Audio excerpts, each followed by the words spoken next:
माननीय अध्यक्ष महोदय, आपका आभार कि आपने मुझे अपने प्रश्न पर अनुपूरक पूछने की आज्ञा प्रदान करी। जनसंख्या के आधार पर देश का सबसे बड़ा राज्य उत्तर प्रदेश है और स्वाभाविक है कि देश के अन्य राज्यों की तुलना में उत्तर प्रदेश में बेरोजगारी भी सबसे ज्यादा है।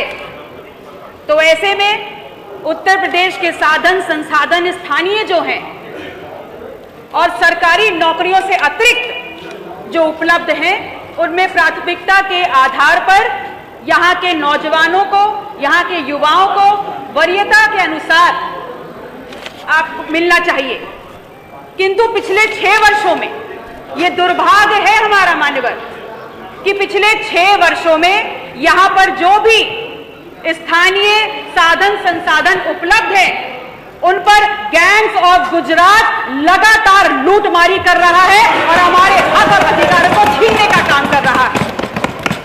और उत्तर प्रदेश का युवा और नौजवान अपने आप को ठगा महसूस कर रहा है, अपने आप को लुटता देख रहा है और लगातार आपकी तरफ आशा भरी निगाहों से देख रहा है।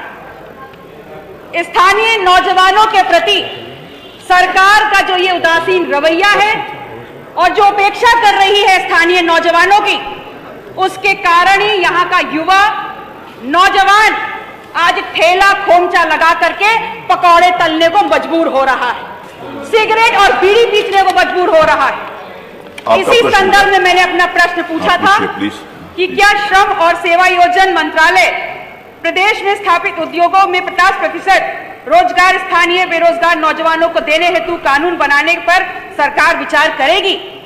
इसका जवाब मिलता है कि ऐसी कोई योजना प्रस्तावित नहीं है, और यदि नहीं तो क्यों? तो जवाब आता है प्रश्न नहीं उठता। तो मान्यवर, आपका संरक्षण लेते हुए मैं माननीय मंत्री जी से पूछना चाहूंगी कि माननीय मंत्री जी, अगर इस बात का प्रश्न नहीं उठेगा तो किस बात का प्रश्न उठेगा? और आपने कहा कि विपक्ष को पेट में दर्द हो रहा है। अभी नहीं कहा, तो आपने पूछा नहीं, बताया जो चर्चा है उसमें पेट दर्द तो स्वाभाविक है, सर दर्द भी हो रहा है। और इस बात को आपसे पूछना चाहते हैं कि आप और आपके साथ जो अन्य आपके सहयोगी जो सत्ता में सत्ता का सुख भोग रहे हैं और दलित और पिछड़ों के हक में बात करते हैं, वो आज जब हकमारी हो रही है तो अपनी आवाज बुलंद क्यों नहीं करते? हम आपसे ही पूछना चाहते हैं कि क्या प्रश्न करिए। प्रश्न सर उसी पे हाँ प्लीज। माननीय मंत्री जी, मैं आपकी और आपके सभी साथियों की मजबूरी को बहुत अच्छी तरह समझती हूँ, आपकी मजबूरी को बहुत अच्छी तरह समझती हूँ, लेकिन कम से कम नैतिकता के आधार पर तो आप और आपके सभी सहयोगी दल न्याय की बात करें। अरे आप वहां दलों के कहां चलेंगे? वहां कहां दिमाग का है और प्रश्न है? हमारे घर के ही बच्चे हैं, हमारे और आपके घर के ही नौजवान हैं जिनकी हकमारी हो रही है। इसलिए मेरा पहला अनुपूरक आपसे ये है कि क्या निजी कंपनियां जो सरकार से जमीन और बिजली जैसी अन्य सुविधाएं रियायती दरों पर प्राप्त करती हैं, क्या ये उन संस्थानों में आप स्थानीय रोजगार हरियाणा सरकार की तरह 75% सुनिश्चित करने का काम करेंगे? यदि हाँ तो कब तक, यदि नहीं तो क्यों? मान्यवर, मेरा दूसरा प्रश्न है, क्या 25 करोड़ की जनसंख्या वाले इस प्रदेश में हर साल 2 करोड़ युवाओं को समायोजित करने के लिए आप प्रभावी कदम उठाएंगे? यदि हाँ तो क्या, कब तक, यदि नहीं तो क्यों? मंत्री जी, जो इतना पूछा उतना बता दीजिए।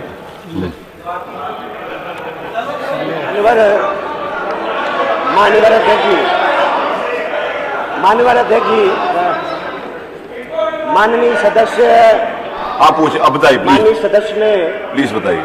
बड़ा सीधा सा प्रश्न किया है, तो सीधा सीधा जवाब दीजिए कि जो कंपनियां हैं जो निजी क्षेत्र है, उसमें क्या हरियाणा सरकार, जो हमारी ही सरकार है, हरियाणा सरकार ने जिस तरह से वहां हरियाणा के नौजवानों के लिए एक आरक्षण की व्यवस्था की है, क्या उस तरह की व्यवस्था क्या उत्तर प्रदेश की सरकार करेगी? जी मान्यवर, उत्तर प्रदेश निश्चित तौर पर एक बड़ी संभावनाओं वाला प्रदेश है मान्यवर, और आज $1 ट्रिलियन इकोनॉमी के लक्ष्य की तरफ हम तेजी से आगे बढ़ रहे हैं मान्यवर।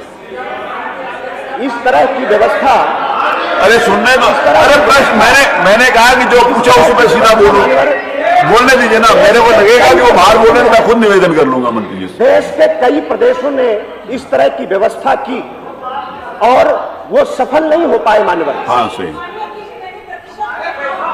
अरे अभी तो जवाब तो आ गए,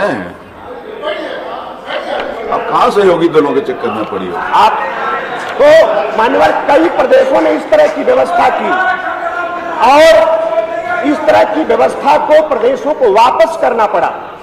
उत्तराखंड का उदाहरण हमारे सामने है मान्यवर। हाँ जी, उत्तर प्रदेश और हरियाणा प्रदेश की सरकार ने जो किया, आज कई कंपनियों को वहां मैन पावर नहीं मिल रहा है, इस वजह से कई कंपनियां पलायन कर रही मान्यवर। और ये व्यवस्था हम उत्तर प्रदेश में इसलिए नहीं ला सकते कि जो हमारी कंपनियां आज देश और दुनिया की कंपनियां आज उत्तर प्रदेश में आ रही हैं, योगी जी की सरकार ने जो प्रयास किया, आज दुनिया भर के निवेशकों के लिए सबसे पसंदीदा डेस्टिनेशन आज उत्तर प्रदेश बना है मान्यवर। और दुनिया भर की बड़ी बड़ी कंपनियां आ रही हैं, उनको स्किल लेबर चाहिए मान्यवर, स्किल कर्मकार चाहिए, जो कुशल कामगार है उनको चाहिए। इसलिए हम इस व्यवस्था को नहीं ला सकते। और ये दूसरे जो प्रदेश में हमारे जो प्रवासी श्रमिक जाते हैं मान्यवर, उनके साथ भी कोई सौतेला व्यवहार न हो, इसलिए भी ये व्यवस्था ठीक नहीं, इसलिए हम इसको नहीं ला सकते। प्रश्न संख्या 9 श्री पंकज, नहीं वो पॉसिबल नहीं है। जो उन्होंने कहा वो सही कहा। अगर यहाँ से, अगर कानपुर से, लखनऊ से, यहाँ से कोई नोएडा नौकरी करने जाएगा तो कहेंगे भागो यहाँ से, संभव नहीं है।